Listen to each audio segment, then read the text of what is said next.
Hey, okay, welcome to the Merch Lifestyle Podcast, everybody. Episode number 16.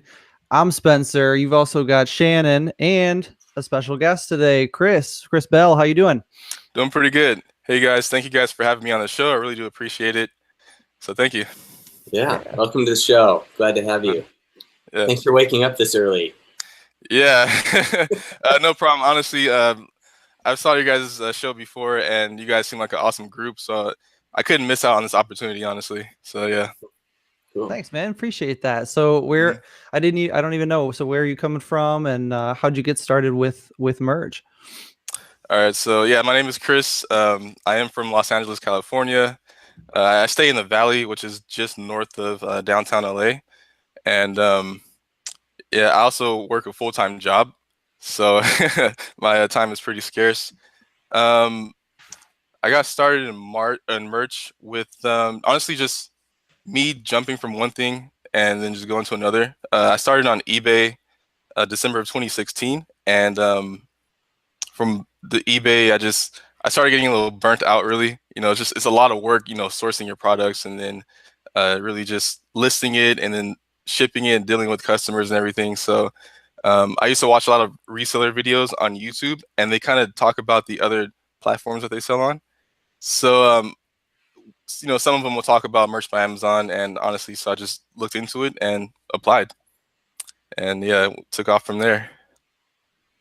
That's awesome.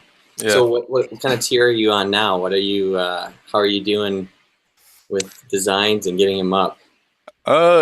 It's going. I'm currently on tier 500, and Okay. I currently have 104 listings live right now. I just tiered up like a day or two ago, so it's Wow. I just tiered up to 500. Congrats.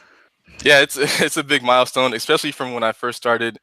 I used to. Well, I'm currently selling about, I don't know, a couple of shirts a week. It's not daily sales, but definitely weekly sales. It's grown from where it first started from, where I was barely selling any shirts, per week. So it's definitely grown. All time right now, I have 44 shirts sold at the moment, and 28 actually came from last month. Mother's Day was a pretty big month for me. Just a lot of just one of my Mother's Day designs was selling pretty well. So after I noticed that, certain shirts can take off, I really started getting interested in merch. Cool. And are you lucky to have any reviews on that? Good reviews on that shirt yet? I don't think I have any reviews yet. Yeah, not at the moment, no. Okay. I'm still waiting for my Father's Day designs. I'm not sure if you guys are on trends like that with your merch by Amazon, but I have some Father's Day designs listed, and I'm not getting any sales yet. I'm not sure what the issue is. It feels like with the Mother's Day shirts, there was just a certain point. It was like after the 4th of May, that's when my shirts just really started taking off. Now in June, I haven't really sold any Father's Day shirts yet, so I don't know what's going on. How are you? Did you do those designs yourself, or how did you pick those? I'm not sure. Like, I know last year Father's Day was a big trend. I'm sure it's more competitive now. How did you pick those? And like, do you just go for the keywords like Mother's Day and gift, or do you go way down and do you think you saw some success because of your design or because your keywords or something? I think with the Mother's Day, it was more the design that was very well. With my process, I really do, go for the keywords, and that's probably what it is. I'm sorry, with Father's Day, I go for keywords. I just type in, Father's Day, cool Father's Day shirts. I really go for just keywords, really. And my process is I use Merch Informer a lot. So I go in there and then I'll draw inspiration from some of the listings, like the top selling listings. And I have a designer. So I'll just show him the links to the listings, and sometimes I'll give him some instructions like, do this or do this to it. Or sometimes he'll just, change some things up on his own. And yeah, and then after he creates it, he sends it to me and I'll upload it with the right keywords and then hope it sells, really. Yeah. That's awesome. It's good to see you have a VA. I know for myself, I don't have any design skills at all. Yeah. Mine that sell or I'm like, oh my God, I can't believe that sold. So it's a huge help having a VA, honestly. Like I said, I do work a full-time job, so I don't really have time to just sit down and, design all these graphics and stuff. I mean, sometimes I'll, take some time out to design something very basic, but for the most part, he is definitely designing all of my shirts. That's good. That's that allows you to free up your time to think big picture things and like think about where your business can go in the future, or how to better optimize a design for a holiday like Father's Day or something like that. Exactly. And I do sell on other platforms still. I still am on eBay. I also do Etsy with the Printful integration, and I sell on Amazon a little bit. So yeah, I'm pretty busy for the most part. Wow, that's awesome. You're diversified. I want to get into those different platforms with you too. And I want to specifically ask you about eBay. It sounds like you've got experience with that. Do you have any goals for print on demand? I mean, you got a full-time job. Are you looking to reach a certain level, or do you what is this print on demand work that you put in your free time? What's it all about? Why you do it? Great question. Honestly, any business that I get into, I really just look at the future. Where do I want to take this? With merch, I actually have a video outlining my goals for merch on my channel. I pretty much see this as me just growing it really. I want to have a team of 3 to 4 designers. I want to hire someone to do social media marketing, and I want to have an uploader. Now, I see some people on YouTube, they say they have an uploader, but I'm not sure how they do that. Do they give their VAs like their login and password and they upload it from there? Or I'm not really sure how it works, but I would like to learn. So that's pretty much how I want to see it, to the point where I'll research whatever topic or niche, for the week is, and then I'll just give it to my VAs and then they handle the rest. So that's ultimately what I want to do with merch. Cool. So you're looking for the set it and forget it, the passive income. Well, you're just kind of coaching people instead of getting into the day-to-day? Not 100% passive, or like just a little bit of work. Yeah. I just want to make sure I get the right trends or the right, topics for the week. And that's pretty much it. That's all I want to do for that. Yeah. And also I did see one of your guys' other videos, and you guys discussed really reaching out to influencers, which I found extremely interesting. I never really would have thought to reach out to influencers to have them kind of like advertise, your merch on demand. So that was a great idea. That's another way I can just scale the business. And I just want to, like I said, just grow it. I don't think I have an end goal with it, unless I get bought out, of course, But it would have to be a lot of money, because merch on demand is just such a great opportunity. Like, you just upload your listings, make sure you have the right keywords, and then everything else is taken care of. You can't get any better than that, really. So yeah, I don't really have an end goal other than just being bought out for $1 billion or something like that. I don't know. That's a great end goal to have, though. Yeah. Yeah, that's awesome. So when it comes to your research, are you focusing, it sounds like you're focusing more on like maybe the upcoming holidays, or more of a maybe trending sort of design aspect, or do you look at evergreen design as well? I'd say I'm fairly new, so I kind of don't have, I have a lot of room now since I just got bumped up to 500, but I didn't have a lot of room to like just expand into various niches like that. So I did go more for trending, Mother's Day, St. Patrick's Day, Father's Day.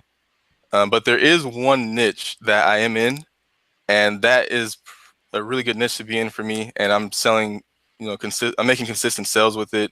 So I'd have to say I'm about 70-30, 70% in trends and 30% in my niche.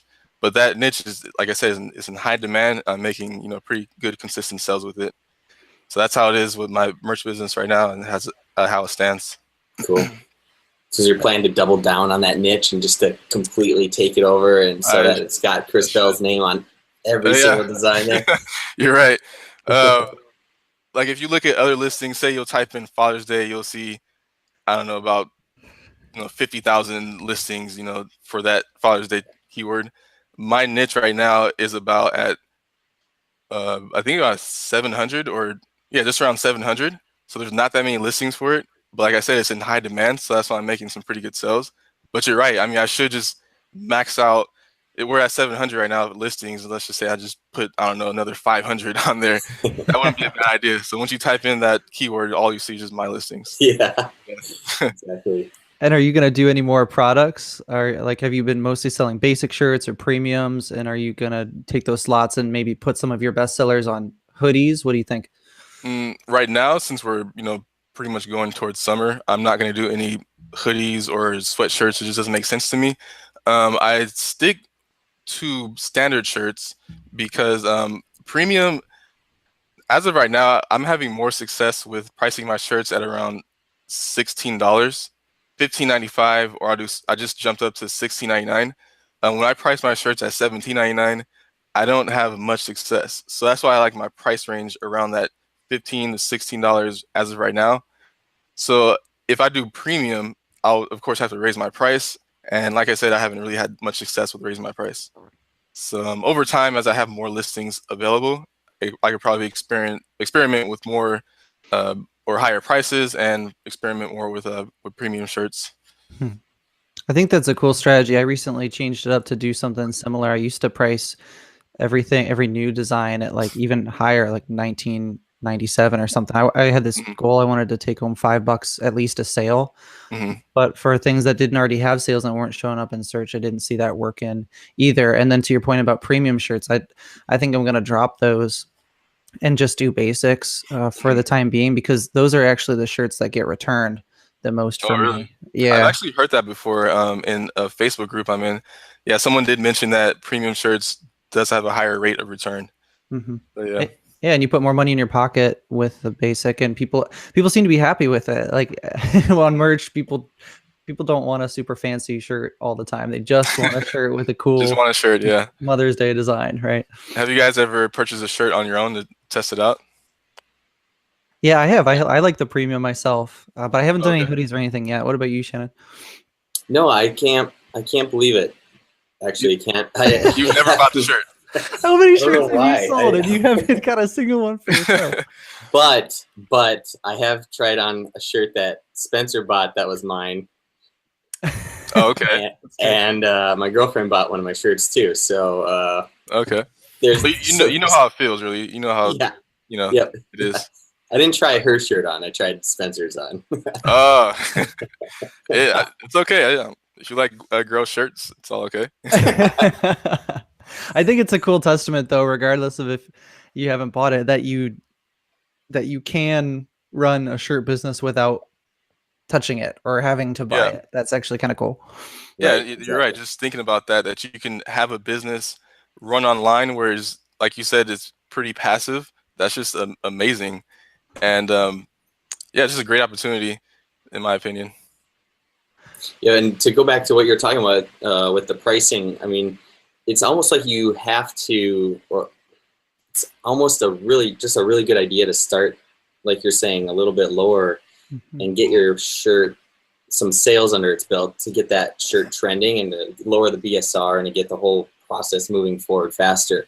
Like if you start it with a high price, the likelihood, unless you're in a very, very, very tight niche, it's going to be hard to get that traction, I think. And yeah, definitely. It sounds like you're doing it right there. That's a good idea. When I first started, I listened to other YouTubers' strategies, how when they first start to get out of tier 10 and tier 25, price your shirts at I think like $12.99. And I was just putting all this work and effort, doing all the research, uploading, paying someone to do my shirts for me. It didn't make much sense to get 9 cents per sale, so eventually I got out of that. And so my recommendation for anyone just starting, I'd say price at least $14.95 or $14.99. At least you can get $1 off of that, I feel like $14.99 is a pretty good trigger point for someone to make that purchase instantly. So $12.99 is too low, I'm not sure if everyone will agree with that. Some people have their own opinions, but that's just my perspective on it. No, I think there's something to that. I think if you have a good enough design and people see it, that they're willing to pay more than the bottom line for it, because at the end of the day, it's something they're going to have to wear around. And I think the difference between making 25 cents versus $3. If a person loves your design and it shows up and it's ready for them and they've already got their credit card saved on Amazon, all they have to do is click, Right. then I Right. think you're right about that. And Everyone's it's about happy there. perception, really.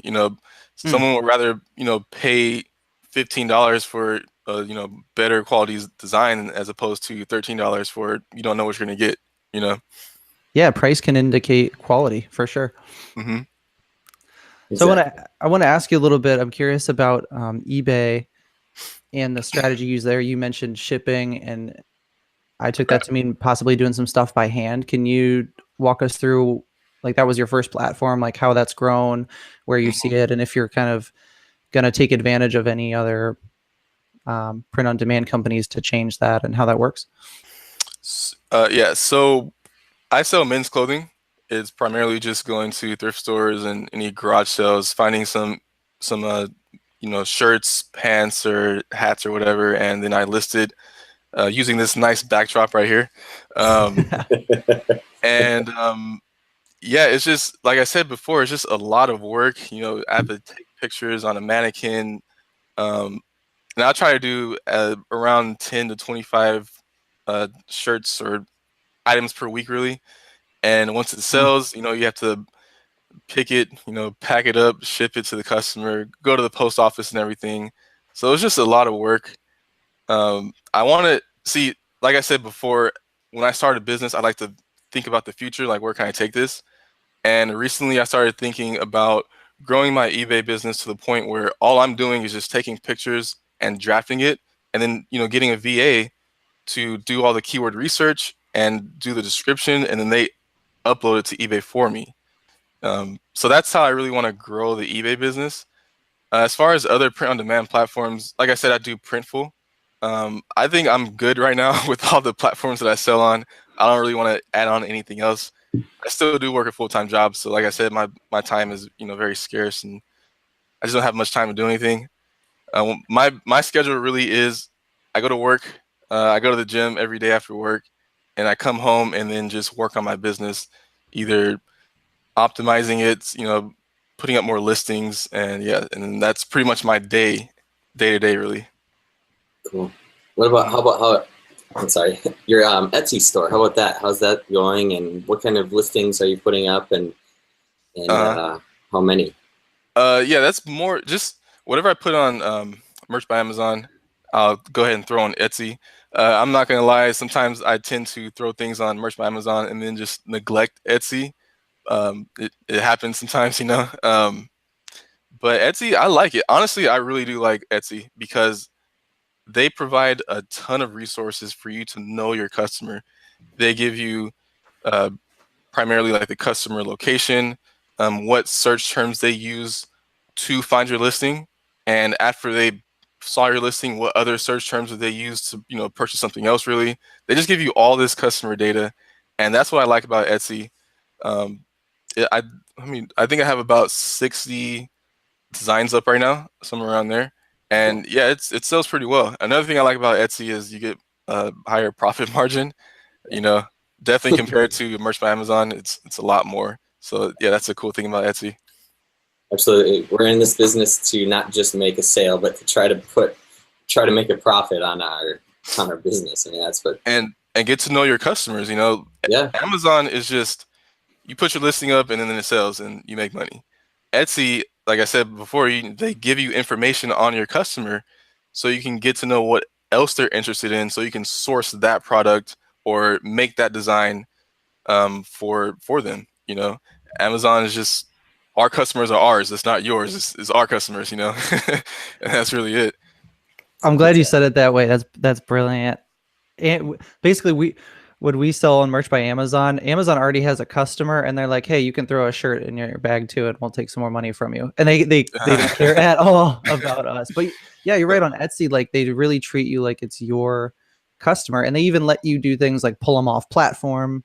And I'm reading this ebook right now about advanced marketing, where you can set up a email marketing campaign through your listings. You can contact them. They even trust you enough to give you the email address. And like on Amazon, that would get abused. And you can't market to them directly, but like, you can't just scrape your customers' emails and start emailing them, but just the fact that they're that transparent and that they have a really nice seller interface is just worlds apart from Amazon. You're right. Oh, you're right. Also, another thing is they integrate with Google, so you can advertise on Google.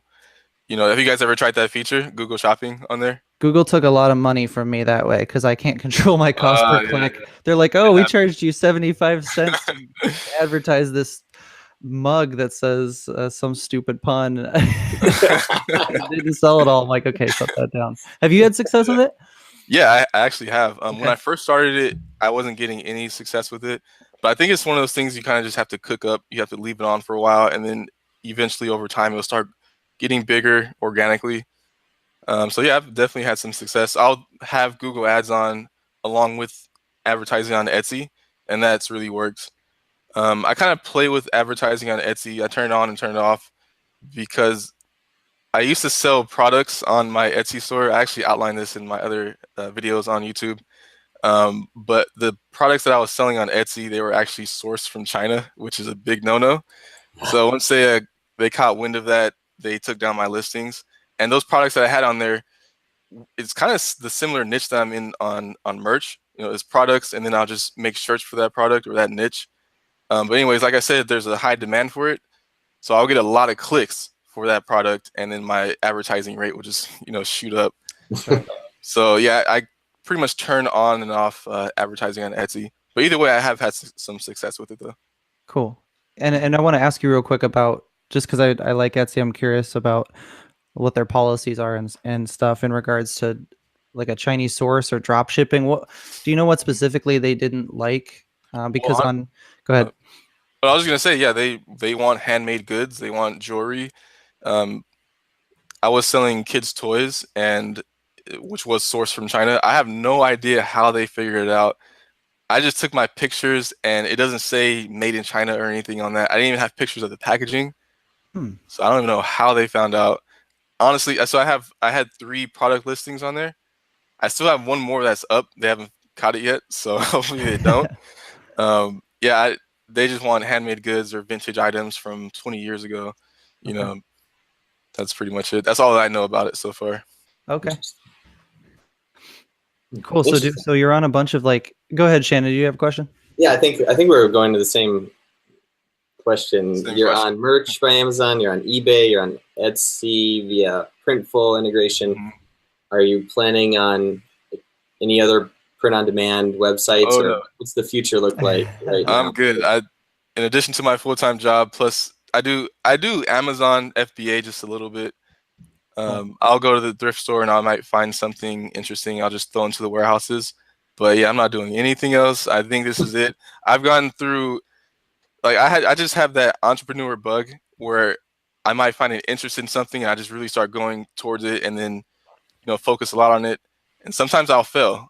But after doing that for a while, starting something and sometimes failing, I think I'm at a point where what I have on my plate right now is good enough for me. I just need to stop and just focus on that. As you guys know, I already do YouTube as well. So that's all I need for right now, Yeah, that's I a lot watched on one of your videos yesterday on 12 businesses that didn't work out so great for you. We did a similar video, so I thought it'd be interesting. It was interesting. Yeah, and that really just shows the type of person that I am or you are. We always have a knack for just trying new things, and we don't have a problem with failure. It's just a part of life, or just part of the entrepreneur journey. I have no issue with failing at all because I'm gonna find the next thing. I started on eBay, got a little bit burnt out. I still do it, but from eBay, I was able to find merch by Amazon. And that's just how it goes, really. Cool. Yeah, I think with the space we're in, it's so fun. If you have that curiosity and you definitely have the bug, if you've been just naturally curious about getting on platforms. And dude, I remember when I was in school, I would love going to the thrift store and I would look for Polo Ralph Lauren branded. That's the top seller stuff. Yeah, it's good margins. I would throw that up on eBay and I love getting that sale, man. So that's I respect that method. That is really good. A lot of shirts that I get, I usually get it for around between $1 to $4. $4 is probably the most I'll pay for an item, but Ralph Lauren, like you said, you can sell that for somewhere around $25 to $30. It's a huge profit margin.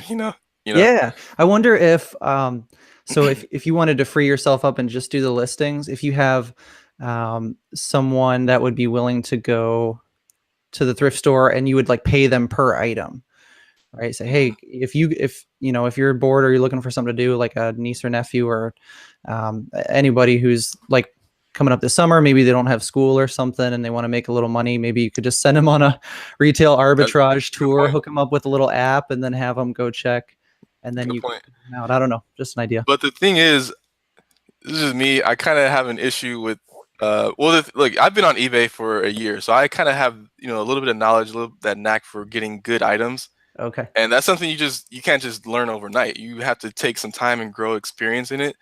So I don't want someone coming here with, I don't know, like American Rag shirt. And American Rag doesn't sell at all, so yeah, I want them buying the wrong brands or the wrong trends or types of shirts. Yeah. I guess it's a little bit of trust issue I have, but I mean I enjoy going to thrift stores and finding those golden nuggets.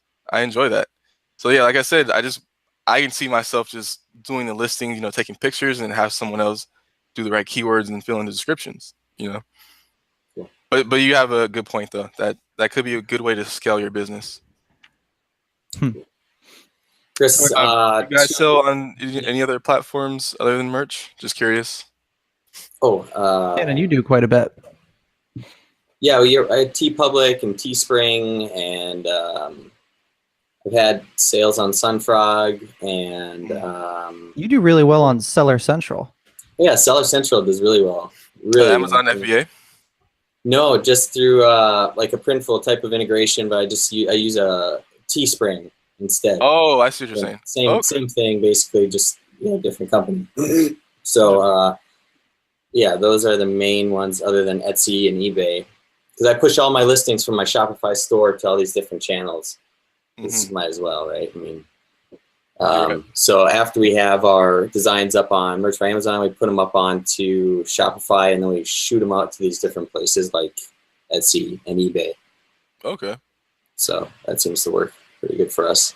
And yeah, when you asked me about how I see this print-on-demand business, I have a video talking about this. I kind of see it going to a point where, if you guys ever heard of $6 shirts, where it's just, or what's the other one?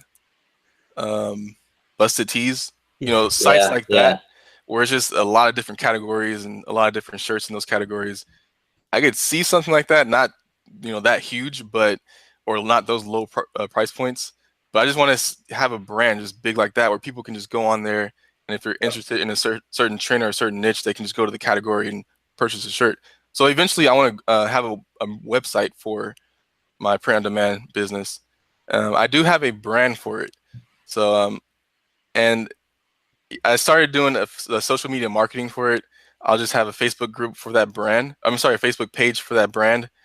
And I was getting a little bit of trouble trying to figure out how to send the customers. Should I send it to my Etsy store or send it to my Amazon shop?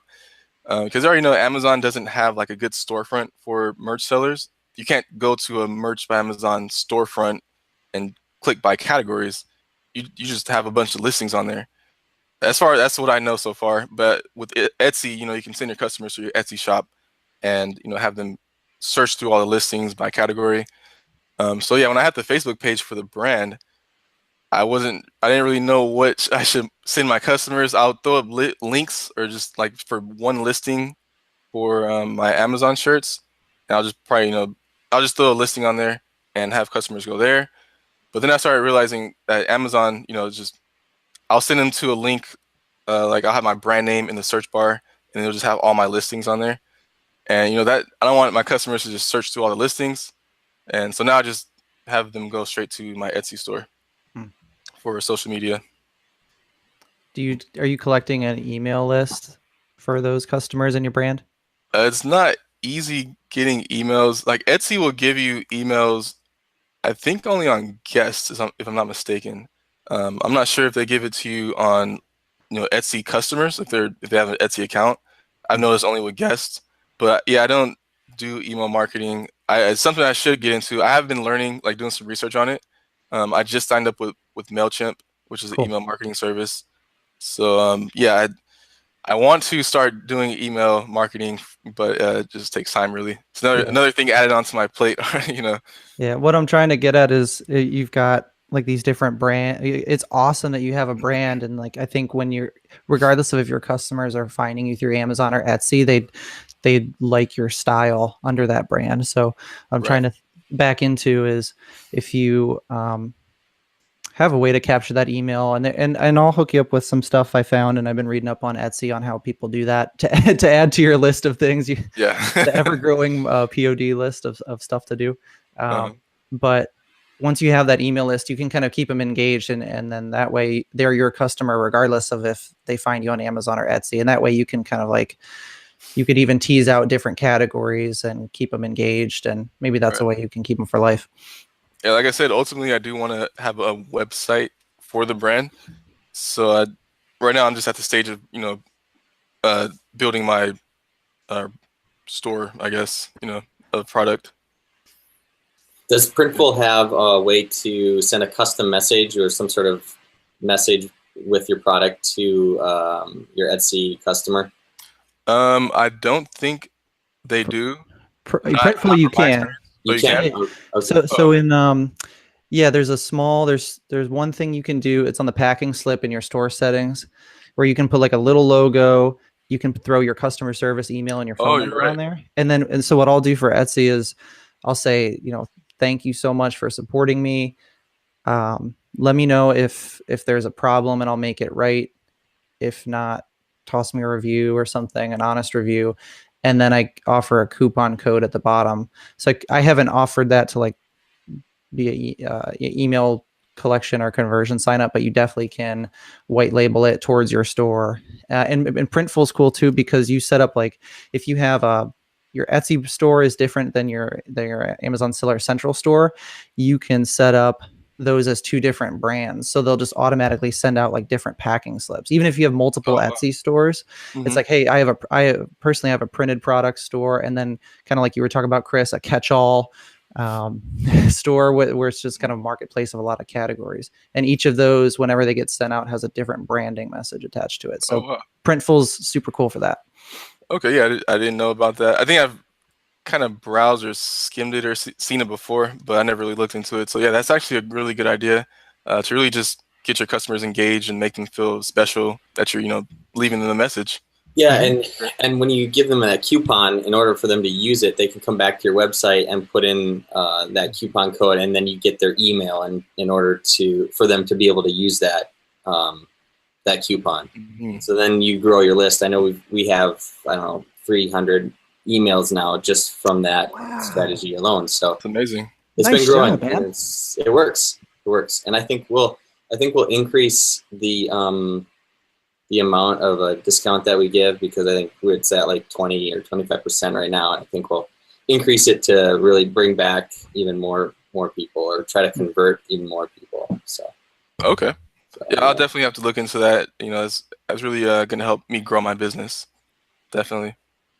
Sure. That's cool. And then Shannon, one thing I've been reading a little bit lately, because I've been offering a coupon for people that just is indefinite, 15% off forever. And I feel like I'm yelling into the void, like, it's cheaper. But then some of the stuff I've been reading from the advanced sellers that'll do ebooks is they get a lot better conversion if they set a time limit on the sale. Yeah. Or on the discount. Like, it, you know, if you go back today, we'll give you 40%. If you go by this weekend, 30%. And then people feel urgency to be like, okay, well, I'll push that button, I'll buy it. Okay. I'm going to try that. I haven't, I'm going to shut down like the forever discount and try to do that myself. Yeah, our discount only applies, they can only use it one time. And yeah, I don't know if I put an expiration date on it or not. I should check into that. I think it's probably good for life. But yeah, we'll definitely put an expiration on it. Makes sense. Cool. For sure. So Chris, what are two of your favorite tools that you use for Merch by Amazon or your online print-on-demand life, and why do you use them? Good question. Using Chrome extensions or plugins? Honestly, I just use Merch Informer for the most part. You can research top-selling designs. You can, you know, find out the keywords that they're using. all in a very organized, way to look at it. So I just use Merchant Former really. And not only can you research designs, but you can also design a design in Merchant Former as well. They have that, double whammy. You can do research on one end and then go to their designer app and then design the shirt as well. So Merchant Former is a really good tool to use.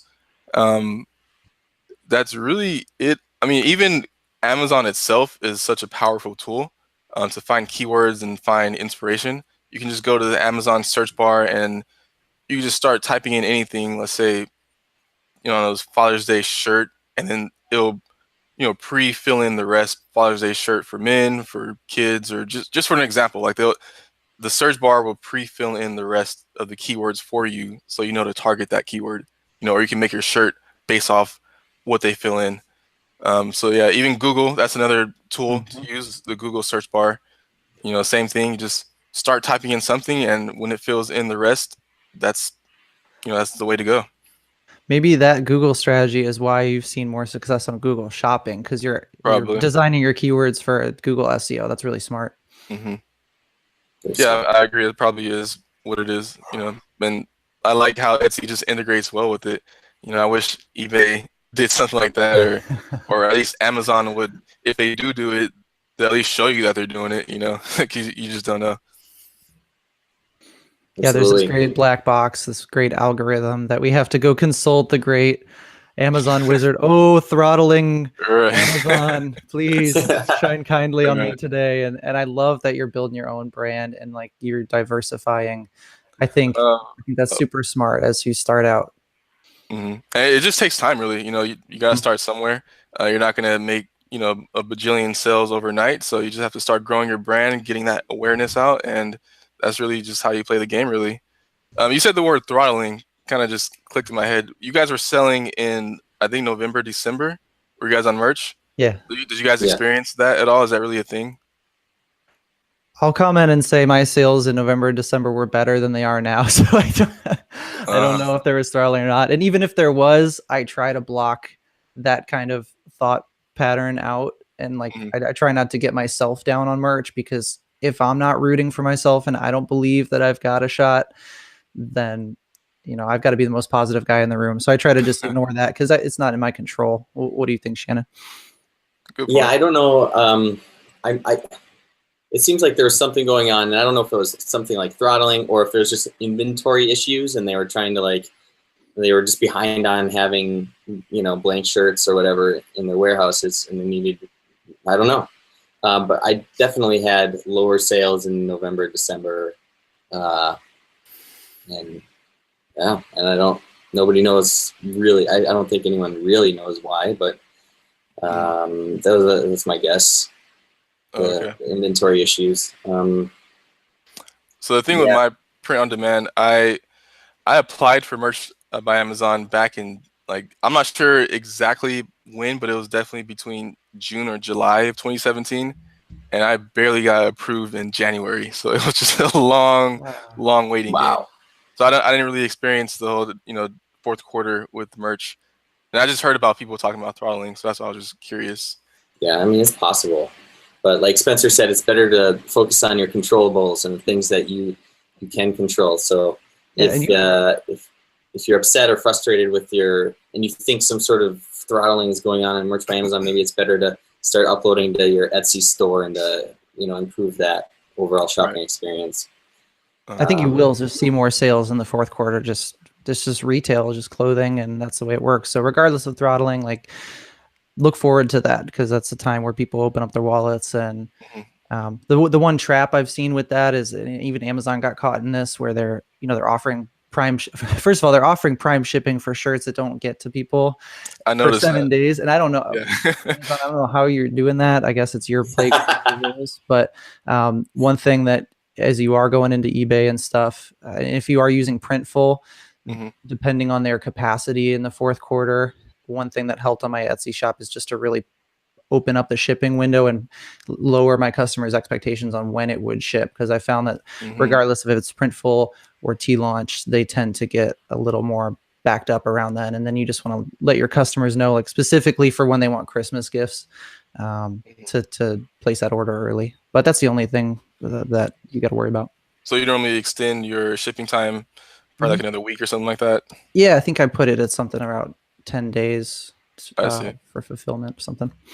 Yeah, and that's just a good thing about the internet, where you're allowed to just not put all your eggs in one basket. You can just venture out into other businesses and, find success like that. And even if Amazon is throttling or not, you can still have these other opportunities to still make money. So that's just a testament to how powerful the internet is. Absolutely, man. So you've got your full-time job. For better or for worse, I've taken the plunge. Do you ever see if you were to grow your own business to a certain level that you would ever be interested in changing full-time, or do you enjoy your career and you want them to be separate? What do you think? I mean, I like my job, honestly, I'm at the point where I'm just going to ride it till the wheels fall off. Cool. Let me back up actually. I graduated from college about 2 years ago, so I have student loan debt to pay off. So that's really what is motivating me and keeping me focused on growing my business, because I need to pay off these loans. So what I'm doing now online, in addition to my full-time job, that's really just helping me, pay off my debt. After I pay it off, I would definitely be interested in just working, for myself and controlling the amount of income that I make, because that's what's possible online. So yeah, I definitely would take the plunge right with you after I get myself situated. But I don't have any issue with working a full-time job right now. It helps me keep sane, I guess. It's stable, of course, and then you get to go to an environment where it's social. So it just helps me keep my sanity, You don't want to become like Shannon and I. This podcast is as much about our mental sanity talking to people as it is about the content. You guys are making money. You guys are enjoying it too. So I guess that's all that matters, really. Thanks, man. I appreciate that. Yeah, funny. So if you're making $5,000, $10,000, $15,000 a month from Merch by Amazon and your other POD businesses, what would you do with your life? What would you? Well, that's a good question. I could see myself traveling more. Cliche, of course. Honestly, I would not stop growing my businesses at all. I'll continue working on eBay. I'll continue working on Etsy. It's just in my blood now. That's what I just love doing. And honestly, if you know me, I really enjoy helping people. That's just generally the person that I am. So, if I was making about $5,000 or $10,000 a month, where I can not put so much effort into the business, I can kind of scale back a little bit as far as my efforts, I would definitely be reaching out to people and, trying to help them in their business, because that's just what I really love doing. I just love helping people. It's a good place. So it'd be like a consultation type of thing, Absolutely. Yeah. So step back maybe a little bit, you're saying, from the business, and let your team kind of take over it, and then keep on your other businesses, or keep growing and scaling in other ways. That's cool. What about you guys? Would you guys ever, is there a number you guys would get bought out at where you guys just don't focus on the business anymore? You take that one first, Shannon. Yeah, I mean, there's definitely a point in time where, I'd say I'd like to be making $10,000 profit from my efforts, and from that, I'll probably maybe head out for a little while on a few trips. I hiked the Appalachian Trail a few years ago. It took about 6 months.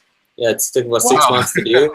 So I think I'll what'd you say? Dedication. Yeah, it is. And so I'll probably do something like that again in the future with my girlfriend. And other than that, yeah, we'll just keep adventuring. And I just want to keep growing businesses, more and more businesses every year. I just love it. It's fun. Yeah. What about you, Spencer? Well, first I want to say that, Chris, you said it's in your blood. I see a lot of similarities between you and Shannon, because I've talked to Shannon before about that exact question. And I think, Shannon, your response was that you would never stop growing and changing and challenging yourself, and also helping people. That's something that you really enjoyed doing as well with other entrepreneurs. So I think you're right.